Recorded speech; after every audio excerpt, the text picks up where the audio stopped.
সরকারের মাথা নষ্ট হয়ে গেছে যে এই ভারত খেদাও আন্দোলন হতে পারে ভারতের মদত পুষ্ট হাসিনা কাজরদের খাজাও আন্দোলন।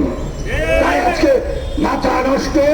তাই আজকে আমরা যারা ভারত বিরোধী আন্দোলন করছি, ভারতের বিরুদ্ধে সোচ্চার, তাদের বিরুদ্ধে মামলা গ্রেপ্তারি পরোয়ানা দিয়ে ভয়ভীতি দেখাচ্ছে।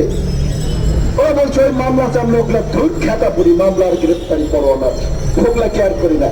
কিন্তু আপনাদেরকে একটা কথা বলবো, আন্দোলন চালিয়ে যেতে হবে। এই ভারত খেদাও আন্দোলনই হবে হাসিনা খেদাও আন্দোলন।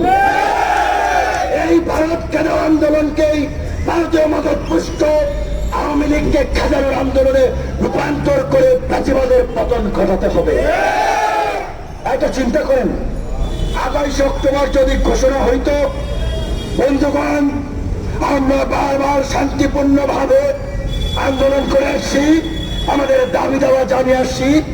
এই ভারতীয় মদত পুষ্ট আওয়ামী ফ্যাসিবাদীরা আমাদেরকে বারবার সহিংসতার সৃষ্টি করেছে, আমাদের উপরে হামলা করেছে, আইন শৃঙ্খলা বাহিনীকে লেলিয়ে দিয়েছে। আপনারা প্রতিরোধ করে চলুন। চিত্রটা কি হতো? এইদিকে মন্ত্রীপাড়া প্রধান বিচারপতির বাসভবনে হামলা হয়েছে। পাবলিক যদি অঘটন ঘটাইতো পরিস্থিতি ভিন্ন রকম হতো। এটা তো ঘটাইছে টিভি, প্রধান বিচারপতির বাসভবনে হামলা করেছিল টিভি। কিন্তু পাবলিক যদি এইখান থেকে মন্ত্রীপাড়ার মসজিদের বউ বাচ্চাদেরকে টাইনা হেলসাইয়া রাস্তায় নামাইতো, সারা বাংলাদেশের চিত্র কি হইতো?